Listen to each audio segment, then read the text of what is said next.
Welcome to another episode of Safe Space, the podcast for next generation family business leaders. Today we're joined by Daniel Trimarchi out of Sydney, Australia. Daniel, welcome to the show.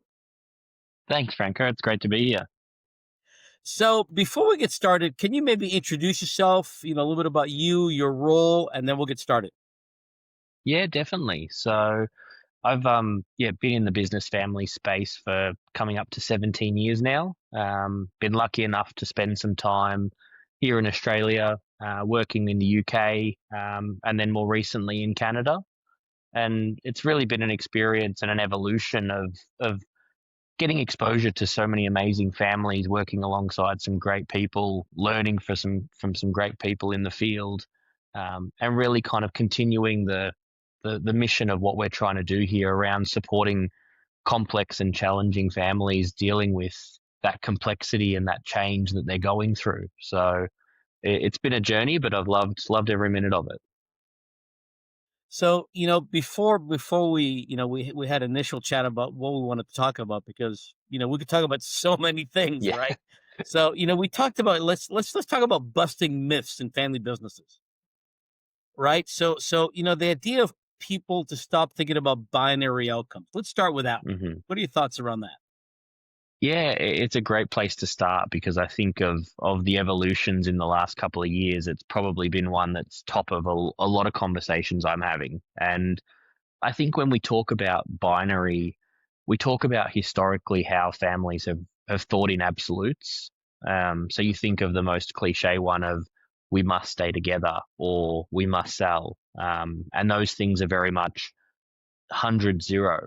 And I think what we're seeing with that is when you take those misconceptions into the discussions, you close yourself off to so many other opportunities as a family in building your version of success. And so actually the gray space between the black and white is where families can have that creativity and really pursue what they're trying to achieve. So I think stepping away from some of those absolutes has been really helpful. And do you find family members, feel emotionally safe enough to have those conversations? Oh, look, I think for a lot of families, these are conversations that have probably been actively avoided. And so it's not a matter of simply turning them onto the agenda and getting into them. They do require work and they do require, I guess, that psychological safety and that ability to have those conversations, knowing that people in the room are coming at it from a level of curiosity rather than a level of judgment. And being able to kind of create flexibility and optionality often does create some comfort for people because it gives them that chance to realize that the relationship that they have with the business, with the family office, with the wealth more widely, can be a bit more unique than probably first thought. And I think so that does, I would say, sometimes diffuse the tension, but to your point, it's still a difficult conversation to have when it's often entering uncharted territory. I love the point you bring up about looking at it from a lens of curiosity, because when we're curious, we're open to all possibilities versus judgmental. We're kind of fixed and rigid, right? And we see that. I was with a family just recently, and they made a really powerful statement in the sense of we need to go into these conversations seeking to understand as opposed to seeking to be understood. And so when you think of it that way and you kind of take that lens of curiosity and understanding other people's why, as opposed to assessing or judging their position, the ability to evolve that conversation into something really powerful is definitely amplified. So let's look at another myth of selling the business as a failure. hmm A lot of founders say, well, I built the business and I wanted to keep it with the family, but if I have to sell it, it's a failure. Let's bust that one up. What are your thoughts around that? Well, I think it comes back to where we started, which was this idea of this binary success factor. So if we define success as staying together, we're missing so many other aspects of the family's kind of definition. So when we think about the goalposts that families set for themselves, financial plays a role in that, often alongside the social side of it, the human side of it, the family side of it. And so if family harmony is a priority and actually staying in business together is detrimental to that, well, it opens up that conversation to say, would we be better siblings if we weren't business partners? And would we be okay with that? And so I think that really stems back to this idea of having an aligned definition of success, and using a local Australian rules analogy, it's setting up the goalposts, and it's kind of saying, well, if we all think this is a goal, then we're all going to be happy when we achieve it. Whereas if your idea of success is differing greatly to mine, the idea of us both being able to reach that can sometimes be mutually exclusive. So I think for me, it's really just taking a step back in holistically defining success. We've seen a lot of great research around the non-financial, the socio-emotional wealth piece, and I think that's been really helpful to debunk that myth that we need to stay together, because if we don't, we've failed, and that's just fundamentally not true. So empowering families to take that off the table as a cross or a bad outcome, I think is beneficial. So let's look at governance, right? Let's look at the misconception, around the role governance plays in family businesses, because a lot of families that we come across, you know, have the family charters, the family constitutions, and one of the things that they believe initially is that these will manage the family dynamics and the relational issues, but they don't. So let's talk about that one. hmm Let's unpackage that piece. Yeah, I mean, uh, governance to me is a fancy word for how we're going to make decisions, how we're going to communicate, how we're going to assign responsibility. And when we unpack it in that form and we look at governance, particularly in the family sense and the private company sense, as additive and a force for good, it kind of debunks some of those misconceptions that governance is all about checks and balances. Governance is all about making sure someone does what they're meant to do. It has those elements within it, but often with the families I'm working with, governance is more about how do we increase our level of transparency? How do we increase our level of clarity over what we're trying to do? How do we increase our level of kind of organized accountability? And so if we look at governance in that sense, and then we add on to the fact that this is a living system, this is a system that has humans within it, this is a system that is interdependent in terms of the changes that are made or not made, and the implications of your actions or inactions on someone else within the system, it rethinks how we look at governance. So I think if we're able to see that, it allows us to better look at, well, how do we also need to evolve that governance because of the trajectory of the family, because we're moving generationally from a sole decision maker to multiple decision makers. Often what was done in the past, it's not about assessing it as good or bad, it's about understanding that it's different, and that if we're playing a new game, we need to play by a new set of rules. And so I think that governance piece is critical. And I think, obviously, in our conversations over the years, seeing the connection between the emotional governance and the structural governance is something that can't be ignored. So having people in a position where they can understand their own wants, needs. What do you want from the business? What do you want for the business? What do you want for the family? Those kind of questions become really powerful. So I think when you look at governance that way, again, it reshapes the conversation in a much more positive light. Yeah, I agree with you, right? And I think the other thing that families may want to consider is the self governance of the individual, right? Because hmm every one of us know what's the right thing to do, but when we get triggered emotionally, we react, typically with poor behavior, hmm right? So our definition of emotional governance at Veritage is having one's feelings and emotions in such tight regulation that they become an asset, not a liability to the system, hmm right? So it's about how do we help the individuals and the families create self governance for themselves so they can govern themselves collectively as a group. Yeah, yeah, that differentiation of self. in the sense of if you kind of take it into Bowen's systems theory, is you kind of can't start the work until that's been done. Yes, because I can't be in a relationship with you until I'm in an intimate relationship with myself from an emotional perspective, understand Hmm. what my triggers are, what my narratives are, but more importantly, the impact those have on the system with you and the greater family. Hmm. No, definitely. So, why do you think the industry tends to lead with structural governance ahead of the emotional governance? Look, I think historically it was probably closer to the core of what people understood, and it was probably the easier place to start. And so I do think there's been a really powerful shift in that, and I think we are seeing people understand the way in which those two elements that we just talked about go hand in hand.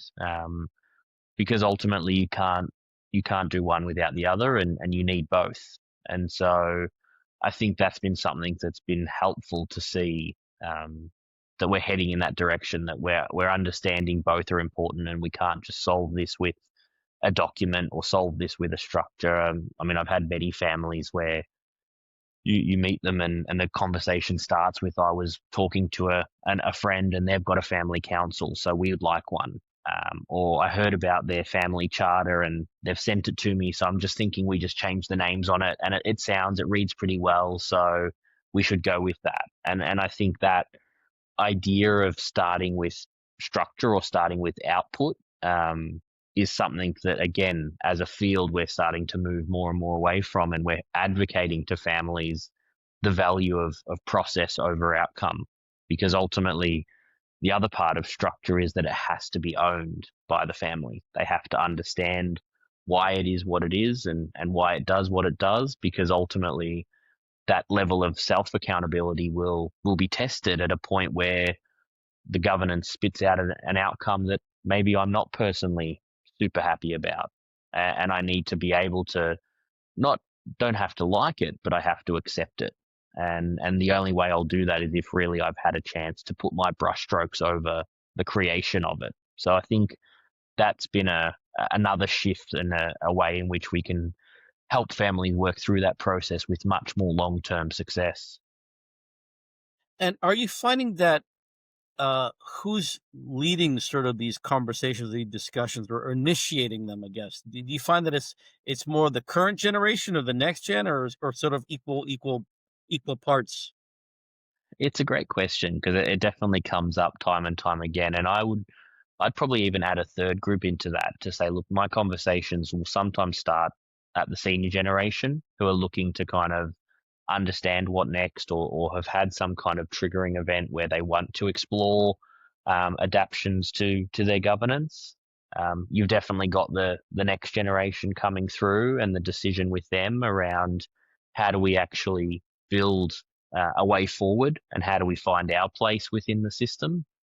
And then the third category I see is often that non-family senior executive, the the non-family CEO in the family business, the family office executive who is practically family but not. Often they're a great litmus test for a need for change. And they can often see how it will benefit the business, how it will benefit the family, and obviously how it will benefit them. So I don't see any one of those three groups kind of, outranking the other in terms of who's coming, but it is usually a combination of those three, I'd say. So let's talk about the next generation, right? And Hmm. how are their needs different than the current generation from the past? So one of the things that we realize is the next gen are more open to coaching Hmm. than their parents and grandparents because the older generation saw coaching as sort of therapy, and you go see a therapist if there's something wrong with you, right? Hmm. Versus the next gen see coaching sort of as, it's about how can I improve who I am, and now it's very open and aware in the media and in the marketplace that coaching is for high performers. Hmm. So, what are some of the differences you see between the current gen and the next gen moving forward? Yeah, I think and often it's not fair to just simply compare the two, because, like you said, they've kind of grown up in different timelines. They've had different experiences. we're seeing a change culturally in the next generation now, where you've got um, probably a much more individualistic culture where the ability to say no even exists. Whereas we go back 4 or 5 generations, the idea of saying no to your parents, or choosing a path outside of what they'd chosen for you, was much, much harder. And so I think with that level of optionality that's growing, it's changing the nature of the conversations. And therefore, because we're seeing next generation family members have more choice, generally speaking, the need for coaching and the need for support in making that choice grows. So I actually see those two going hand in hand. The fact that we've gotten better at playing in the grey that we talked about earlier allows us then, or creates the need for us to then say, well, playing in the grey is beneficial, but that doesn't make it easy. If I've now got more things to pick from, more ways to interact with the business, more ways to interact with the family, that level of coaching can actually be really beneficial. So I think those two things kind of go hand in hand, and it's seeing that demographical shift generationally, and the nature of the families and the wealth as well. We're seeing much more complex and diversified wealth structures now, with family businesses potentially retaining the legacy business, establishing a family office, diversifying into other interests of the next gen. All of that added complexity, I think, kind of dictates the need for more support. And so I think, like you said, the readiness to accept coaching. Someone once said to me, if Roger Federer has a coach, well, then you can do with a coach. It's something about, like you said, it's not about deficiencies, it's about accentuating opportunities and being the best version of yourself. And that in itself is a mindset shift that I think has, again, benefited a lot of people.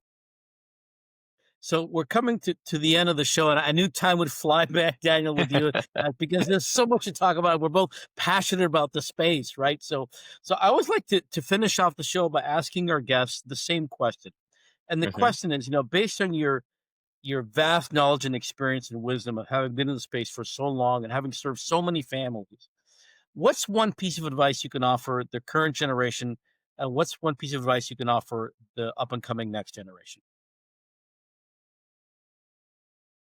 That's a great question. And there's so many things kind of running through my head. But I think, I mean, ultimately, I'd probably come back to, again, one of the points earlier today around that curiosity piece. I think Mm. putting yourself in someone else's shoes, understanding why they're saying something, as opposed to critically analyzing what they're saying. And I'd probably amplify that on the senior generation's perspective as well, in the context of, actually, I feel sometimes they get a tough run of it in terms of the media, or in terms of the discussions we have. A lot of the content that comes out talks about the senior generation being blockers, or not being willing to let someone in. But I think if we actually gave them that level of curiosity that we ask for in other generations, we would see that just because you've been a successful business person over your lifetime, because you've got age and wisdom and wealth, it doesn't make dealing with some of these transitions and the concepts of continuity any easier. And so I think cutting that group a bit of slack, in the sense of the way in which we approach the work that we do with them, and the way in which the other players within the system see them, that would probably be my kind of my call to action for the group. Dan, thank you so much for your time, your wisdom, and your insight. So, if people wanted to learn more about you and find out how you could possibly help them, how do they find you? Look, LinkedIn's probably the best place to reach out to me. So I'm on there and relatively active. So always happy to keep the conversation going. And it is such a fun space, as you said. We've got so many amazing people across the globe in this community. So yeah, if I can be of any of assistance, always happy for people to reach out and start the conversation. Well, Daniel, thank you so much. So, folks, there you have it. As you know, our guests donate their time, their wisdom, their experience for you, because we recognize that being part of Next Gen of a Family Business sometimes can be a lonely place. So that's why we created this community for you. Now, the most important thing is if there's something that Daniel said that resonated with you or spoke to you, please reach out, give us some comments, but most importantly, share. Share the show with your friends so they can too feel part of the community. Daniel, thank you so much for being on the show. My pleasure, Franco. Thank you for putting it together. And yeah, really glad to be a part of it.